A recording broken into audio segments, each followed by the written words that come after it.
Hi, welcome everyone.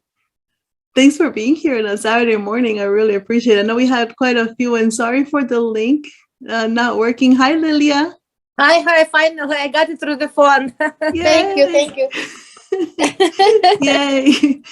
Well, we are getting started. That video really spoke to what the heart of this is about this morning, and is to be able to really start looking. What are those things that are stopping us? Is there anything that's stopping us? And I really am so excited that you're here and joining in the conversation. And that's what we're gonna do. We're gonna talk. Is this an introductory meeting? It's about the 15 laws of growth, as you've seen it. I've shown you, and I really appreciate you being here. Hi, good morning, Michael. And what we want to go, I'm going to just introduce you. What are they about? As I was getting ready last night, and going through it, through what the material is, it's like, wow, it is so true that activity does not equal improvement. So our conversation here is going to be about the improvement side. Not just activity, not just like, okay, we all have different things going on, but how can I purposely grow? And that's what this is about, the 15 laws of growth from John Maxwell. And it is a beautiful work, one of his signature studies that we've been able to do. And as a John Maxwell member, that we are able to really have the privilege to carry. So let me just show you. I just want to introduce you. What is this about? What are these 15 laws of growth? We're not going to talk about all of them.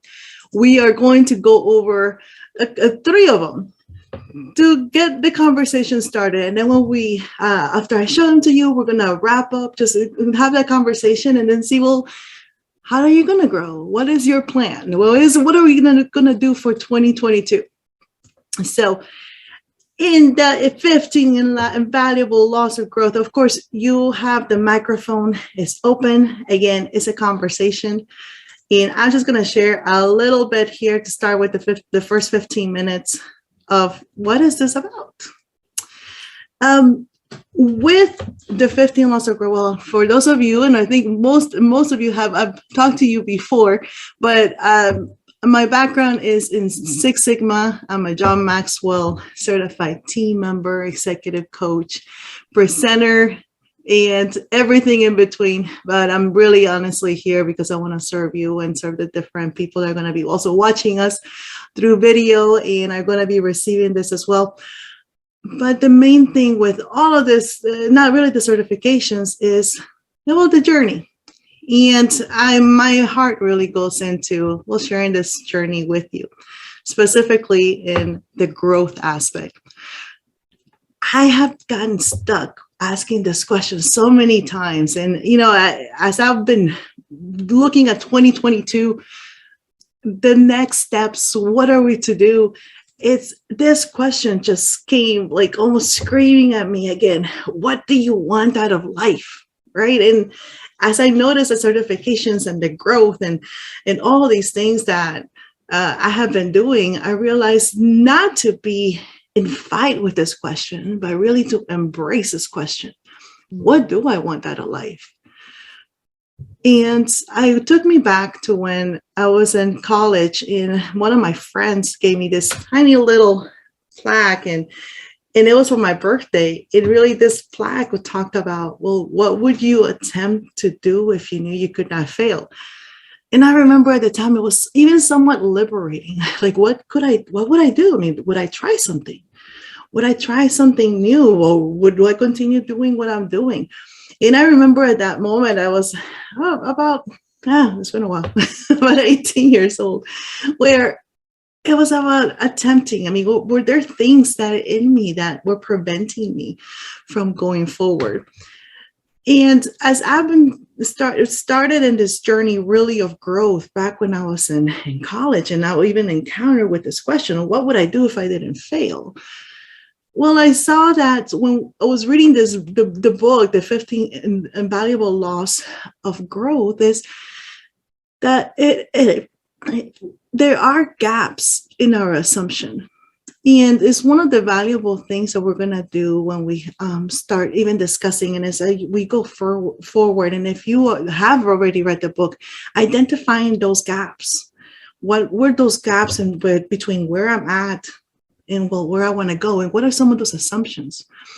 But also in that journey, right? What would you attempt to do if you cannot fail? Is that word fail? Why? Because it causes pain. So I'm going to talk to you a little bit about the law of pain and how does it work with what we're doing, even with growth, and how would it even fit in 2022? It's something that we don't plan it, right? I mean, none of us say, hey, I would like some pain, or I like it a little bit. But there is a law of pain, and we do know, sometimes we've heard it, right? The no pain, no gain. Same thing in growth, but the pain that we experience at times is not welcome pain or pain that we plan to, but how does that play in our growth? And sometimes this pain, we start putting in goals, right? But we have to also be careful with that, because a goal that is casually set is freely abandoned at the first obstacle. So in our search for growth, right, as we're talking about, okay, well, I'm going to change this and I'm going to change that and I'm going to change that as a response even to pain, or as a response to, well, what do I want? If we are not taking the time and being purposeful in setting those goals, well, at the first sign of an obstacle, we may just abandon it. So that's why we are going to be looking at our first law in the law of growth, the one that we're going to talk about today. And that's the law of intentionality. That is being intentional about growth, where growth doesn't just happen. There's growth, what we would consider accidental growth. And then you have the growth of the one that you are intentionally doing. Now, there is a difference. And sometimes we don't take the time to even think about it. I remember going through this in the times of my life where, we learn from our experiences, right? I mean, you go through it. Okay, hey, we even have to say you live and you learn. Or, is experience is the best teacher? Well, not quite. And the experience part, is reviewed experience is what's going to teach us. Is where we are able to review those experiences. So then we're able to take those lessons that we can then apply that will help us.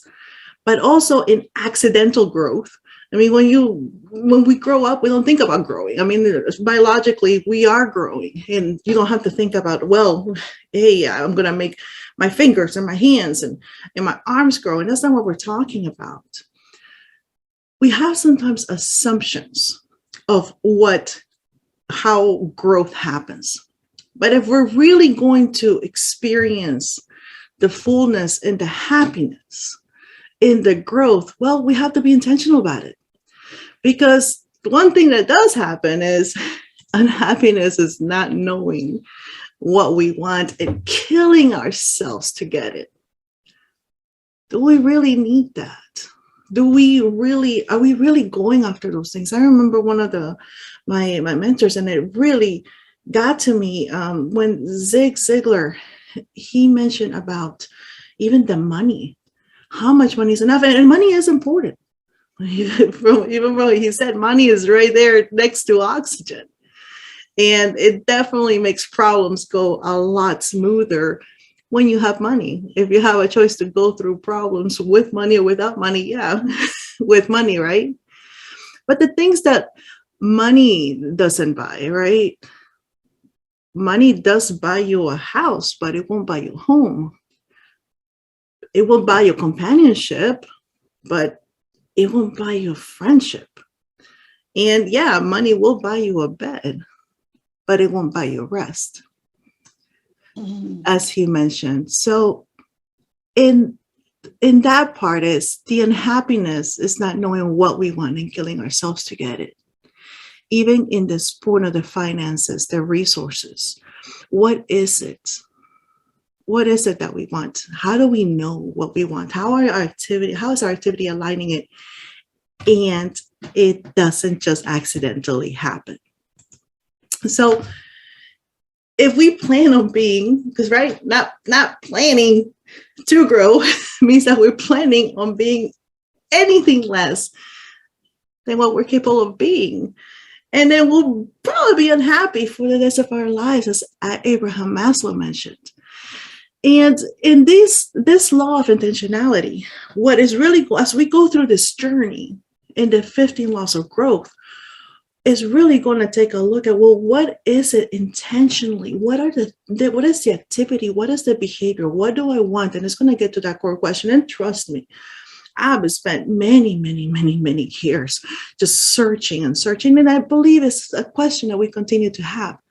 But we talk about the joy in the journey, right? Like I just showed you in that video, it's not just about achieving the goal, it's what you become in achieving that goal. So through this journey that we will take together, and even as you get a chance to dig into this book, the 15 Invaluable Laws of Growth, is the becoming. It is that journey. Because we're the only species that don't innately strive to reach our full potential.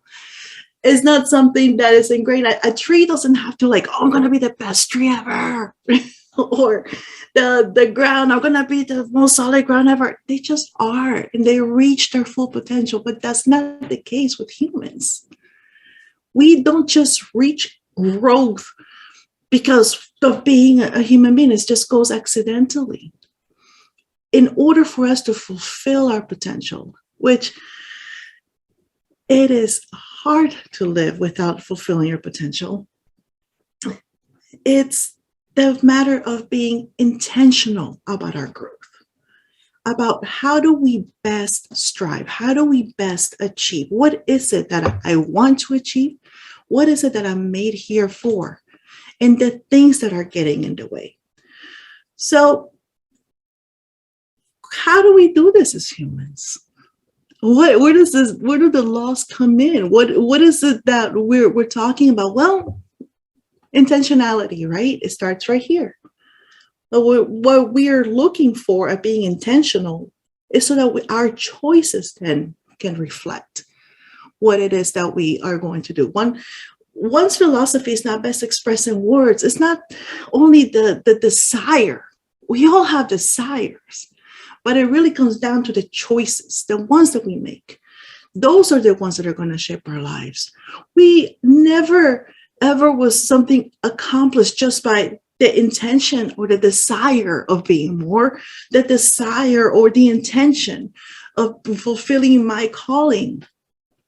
But it was about action and being bold in taking the action towards that desire. And my friends, most people we tiptoe. I know I tiptoe a lot through my life and hoping like, not to, let me just walk on through. Let me just walk on smoothly through this part. And then something may happen as a response, or my goodness, failure. But what would you do if you knew you would fail? What would you do? Failure, it's not the problem. And remember we talked about experience. We're going to fail. It's the reviewed experience. But what if the same failure, then reviewing it would lead to success? And that's what we're talking about here in the 15 Laws of Growth.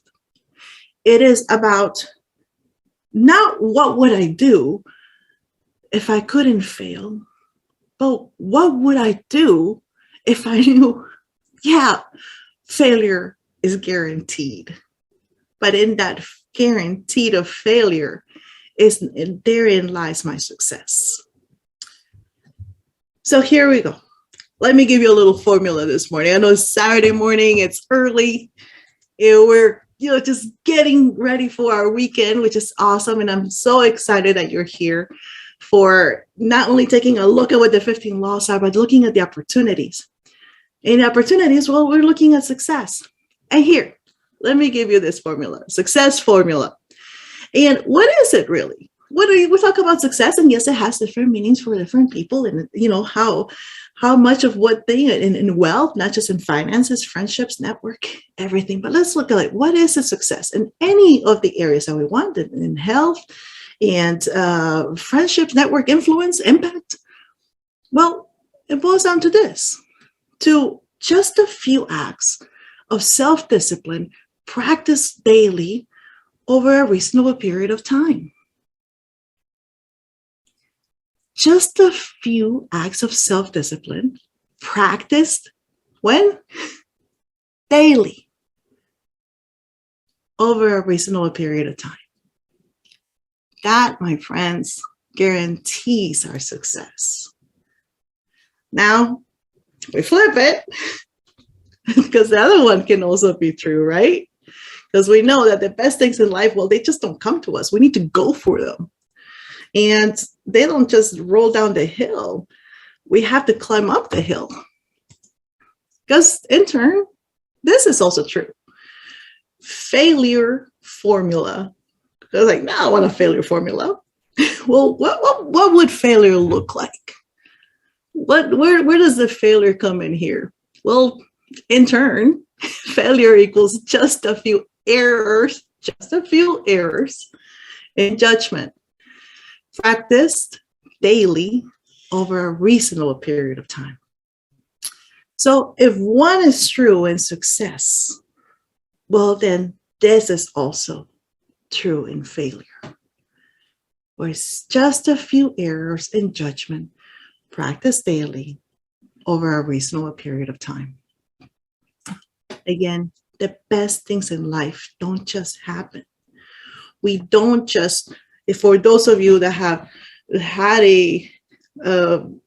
your landscape done or have ever seen landscapers done, working in buildings and making sure that the outside grass is mowed or there's the trees planted where you want and everything you have one day look perfect. Yeah, it will look great for a time until it's time to do it again. The maintenance. A manicured lawn doesn't happen by accident. Weeds happen by accident. A lot of different mess can happen by accident. It's in the outside. You're exposed as the environment is going to happen. So in success, it's going to be practiced daily. And it's going to be practiced over a reasonable period of time. And just like in errors and judgment, not doing something today, not moving forward with what you know you need to do today, can also practice over a reasonable period of time. Reasonable again will cause that failure. Because really, we talk about hope, but hope is by itself is not a strategy. Hope will help. But the only guarantee that we really have that tomorrow will be better is if we're growing today. I remember as a child growing up, and for some of you that are here may or may not know that I struggled for over 10 years of my childhood life with a terminally ill heart disease. And every day was a fight. Every day was that thought of looking for a cure so that I could have it tomorrow. And that was where the focus would go, right? With the medicines and the procedures and the doctors and the tests, even coming here to the United States, was in search for that hope to be able to be healed. But I knew as a child that, okay, how do I even know that I could have that tomorrow? How could I really guarantee? Why would I have that tomorrow? And it was a decision of growing today, not only me, but that everybody in the team was growing today because we would learn from our failures, the medicines that weren't working, the processes that weren't working, the things that were just not working, not only medically, but also for me internally as far as my education. I wasn't necessarily saying, hey, go ahead, let's go to school. I couldn't go to school.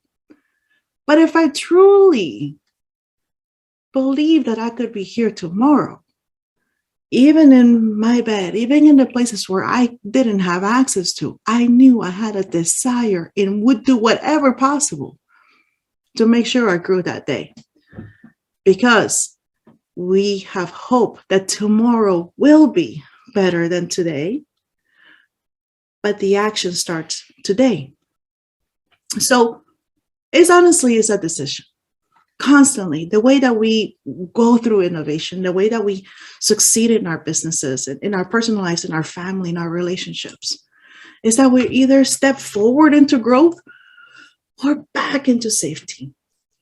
One thing about motivation is that we are either moving away from pain or moving towards pleasure. And it's the same.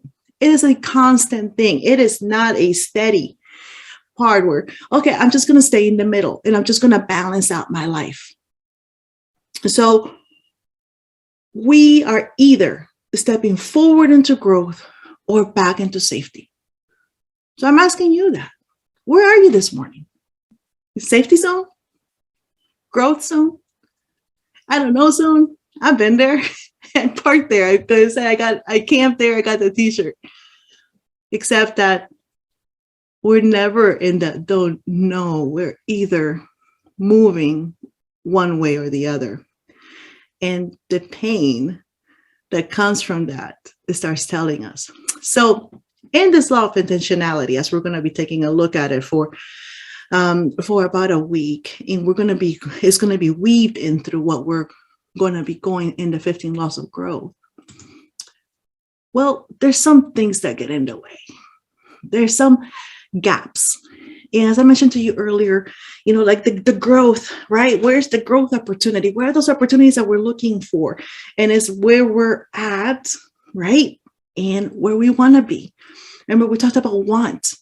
And how do I have that plan? So what is that gap that I'm looking to fill? And there's different ways that those gaps, well, they tend to show up in our lives. Why don't we grow? Or why do we wait to grow? Or maybe it'll be another day, right?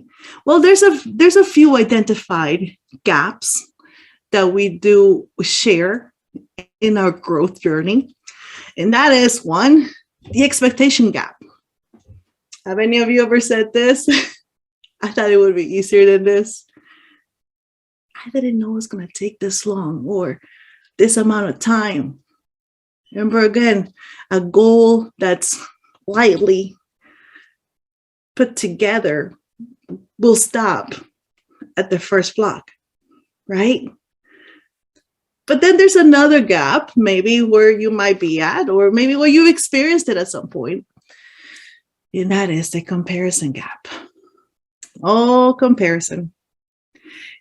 The comparison, well, that's just the thief of all joy, isn't it? But that constant, the reason why I don't grow, well, because others are better than I am. Maybe you stay in the comfort zone for the comparison gap because, hey, I like to be in a place where I'm the one that's leading, right? Leading or guiding others, except I'm always the best one. Well, that's not good. We need to be placing ourselves where we're not the go-to person, because in that place is where we grow. And then there is the inspiration gap. I don't feel like doing it. And hey, we've been there. And that's why I'm so excited that you're here this morning. It's a Saturday morning. It's 8 a.m. We're in the middle of a whole lot of things since the beginning of the year. But you are here. And you are here, and you even when you heard the call, because there's even something more. But the inspiration gap sometimes presents itself, and we just don't feel like it. And then there's yet another gap, the perfection gap. I have to find the best way before I start. Ooh, I sound so wise. No, ma'am, or sir. The perfection gap, where finding the best way before I start. You will not find the best way. You will find a way, but the only way to find a way is to take a step. But we constantly hide in this perfection gap. to where I don't want to waste my time. I don't want to make a mistake. Again, it's not about what could you do if you knew you could not fail, but what can you do if you knew you would fail? What's the success is going to take you? And then a mistake gap is what we're going to be looking at. I'm afraid of making mistakes. And that is very highly related to the perfection gap. As I mentioned to you earlier, experience, right? Experience has a way to teach us, sure. But reviewed experience if we don't learn from the mistakes. So yes, if you are going through accidental growth, mistake gap is going to show up and it will prevent your growth of being afraid of making mistakes. And then, well, there's the timing gap on why we don't grow, because it's just not the right time for me. It's just not the right time for my desire tomorrow. Well, when is? This is another gap that we take a look at. And then the knowledge gap. I don't know how to grow. I don't know where to go. I have these things in me, but I don't have a place where I can, someone I can discuss, a mentor, or has it ever been done? Maybe it's something completely new, but that's where I stay in. So I don't know, therefore I don't grow. And then, my friends, this other one, the assumption gap, which is what a lot of us assume is that I will automatically grow. The only things automatically that happen in personal is leading us to way not where we want to go, because success doesn't happen accidentally. Assuming that just going through a journey and that I'm going to learn by osmosis, well, we assume that, but it's not going to take you. Yes, you will learn, but it's not going to take you to achieve that fulfillment that you're looking for, that potential, that unfulfilled potential. And we say that so many times. That person had so much potential. My goodness, we live in this country where we have so much potential, so many resources, abundance, and yet we see unfulfilled, even sometimes undiscovered potential by ourselves. And it's because we go by assuming. Just take a look at our jails. Just take a look at our crime rate. We assume that somehow I'm going to grow into this amazing, great person that everybody wants to be with. Growth doesn't happen accidentally. So as we are going to look at the law of intentionality, we're going to be reviewing, what are these gaps? Where are you at? What's the gap that has been stopping you? And be bold. It's going to take courage. It's going to take effort. It's going to take energy. I'm not going to sugarcoat it for you because it does. Not taking care of it is going to lead you to this. But it's going to take energy, effort to get out of it. So I will lead you out, but I can't carry you out, as John Maxwell says. It's going to require you taking control, you analyzing those gaps and seeing which ones of these growth gaps is getting in the way of your achieving the desired future state that you want. Well, and like I mentioned, right, we're going to fail. Well, there's a little bit of pain. Well, sometimes a lot of pain when it comes with failure. And that's actually our next law that I wanted to share with you this morning. And that is the law of pain. But what does that law tells us? Well, it says that good management, again, of bad experiences leads to great growth. We can't prevent pain. We don't even understand why. We might get stuck on this. Why is this even happening? Why am I going through this? Even me as a child, is growing up a teenager. Why this going on? And we can't get stuck. And I did get stuck on asking one the why. But it's not about the why. It's not about digging into like the reasons, but it's really the management of the pain, where understanding that every problem introduces a person to himself. This law has done so much for me, where pain is not something where we are afraid of, but the pain is used as a symptom, as a cue of something that I need to look into.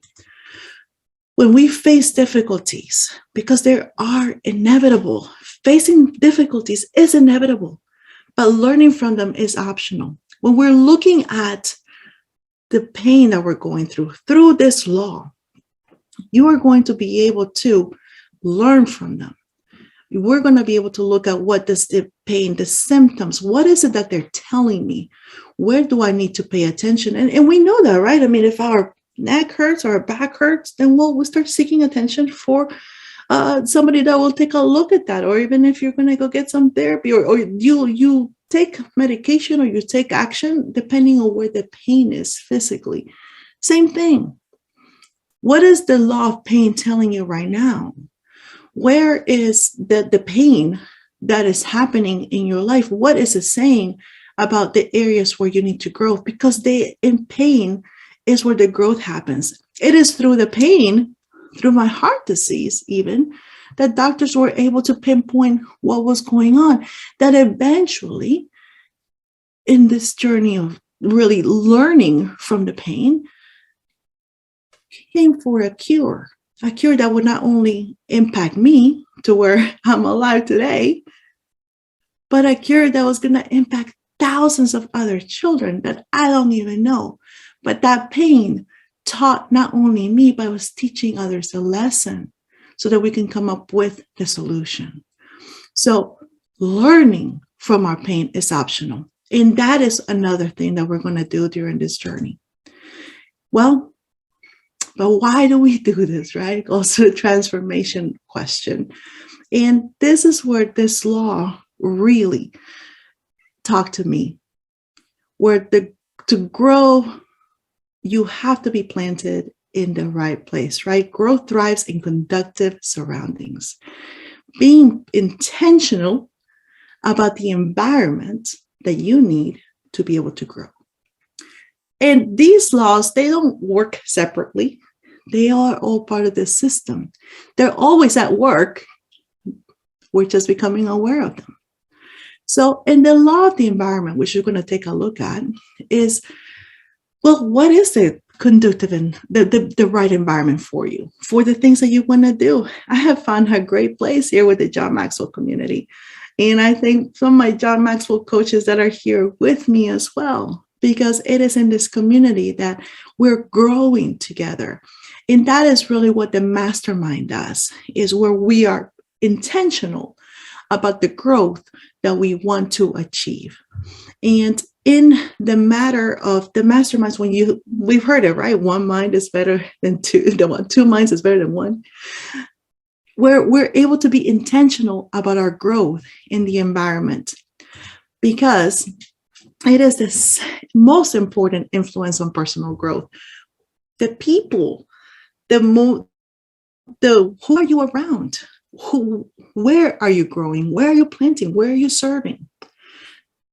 In all of this, as we're looking to fulfilling that potential, well, we're really asking, well, I want to be transformed into the person I know I have been called to be.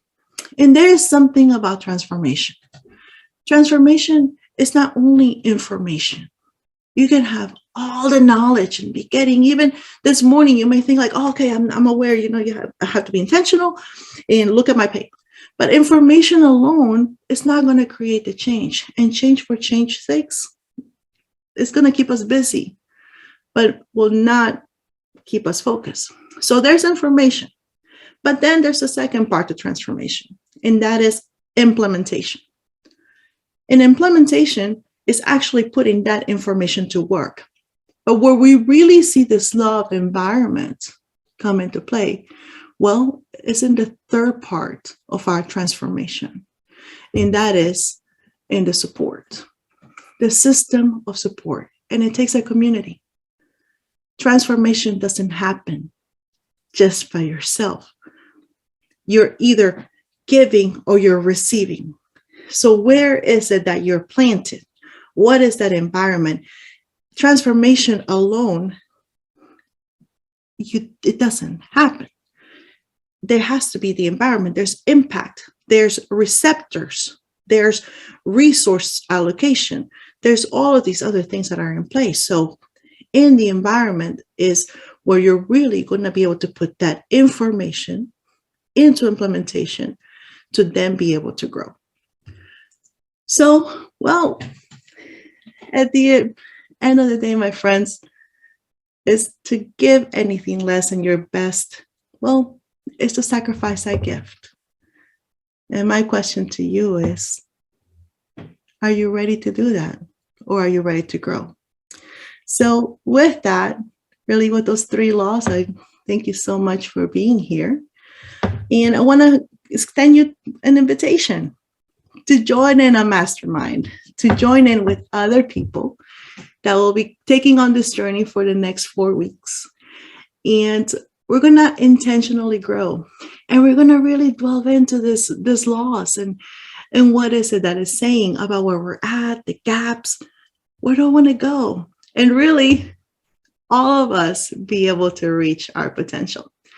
So I thank you so much for listening. And I want to open it up to see if you had any questions, anything, so you'll be getting more information about it. But I really just wanted to have this conversation with you this morning. So tell me, what is some feedback? What are some questions? Who do we have on? Hey, Deborah. Hi. Well, I wanted to make a comment. First of all, I love the expectation gap because I always think about when I start something, how much difficult it was than I thought it would be. It always uncovers all these different avenues, right?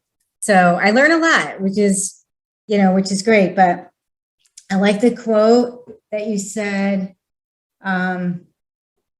failing is inevitable, but learning is optional. And I think that's great because there's so many people, and even myself, when I think back to the times when I failed and didn't think back to what the gifts were that came out of it. But I've been doing that a lot more lately. And it really makes a difference. And I'm glad you brought that up because it's just a reminder to keep that in mind, when things don't go the way I want them to. But this has been good. They're great reminders, and I look forward to exploring them further with you. Oh, thank you, Deborah. Oh, yeah, absolutely. Like exactly what you said. It's a process, right? And it's a continuous, like, let me take a look. Yeah. And that's one of the parts where we get blindsided. And that's the power that comes with the mastermind, because there's some things that you may not see because we need a checkup from the neck up is what we call. Yeah. That's where the minds to help us, right? To be able to see things that I don't see myself. And that's the power. That's where it almost even energy savings, because I'm able to utilize your wisdom, your intelligence to be able to see these gaps in me. And I'm glad you said that, because a lot of times I want to put the blinders on because it's easier. It is. But when you do get help from other people, it just makes the whole effort so much lighter. It's hard to ask for help sometimes. It's ego a little bit, but it's totally worth it. It's always been worth it, when I think back on the benefits of it. Thanks for bringing that up. Oh, thank you, Deborah. Thanks for being here this morning. Hey, Deborah. Hi, this was really good, Hannah. The one that stood out for me was the gap of I don't feel like doing it. Yeah, that one. Just in all honesty, I always need accountability. I'm wired that way, so. When I have accountability, it makes a huge difference. So you did a phenomenal job in your presentation, and looking forward to the opportunity to be held accountable and grow with you. No, thank you, Deborah, because it's true. I mean, like, accountability is key, right? And that goes being in the right environment, because if we're not in the right environment where we are holding each other accountable, well, what are we doing? We're being held accountable to something. Yes. Is that something that we're being held accountable what we want? So Mhm. absolutely, you're right. Thank you for that. Does anybody else have any questions, thoughts, comments they want to share? I see something on the chat. Well, thank you, everyone. But yes, we're actually going to send out some emails to you too to give you some further information. And for somebody that missed this morning, because I know it's 8 a.m. on a Saturday, so you are my committed group. You definitely, I know it's the group that wants to grow. So I'll be sending that out to you, and then some excerpts from this morning. But I really honestly appreciate you being here, and your thoughts, your comments, and anything. Well, just shoot me a chat or go to heartnomics.com, and you'll be able to see it right there, and further information on the mastermind. And if you're interested in finding out about the coaching or to talk to your group, I would love to have the opportunity to have further conversations with you. So if there's no other questions or anything else, well, let's go and enjoy. Have an amazing, wonderful Saturday. Yes, thank you, Hannah. Thank you, Hannah. Thank you, Hannah. You're welcome. you. Thank you. Thank you, my dear lady. Thank you. Thank you. Have a blessed Saturday, everyone. You too. Bye, Lilia. Bye. Thank you, Bye, Hannah. Lenny. Mhm. Michael.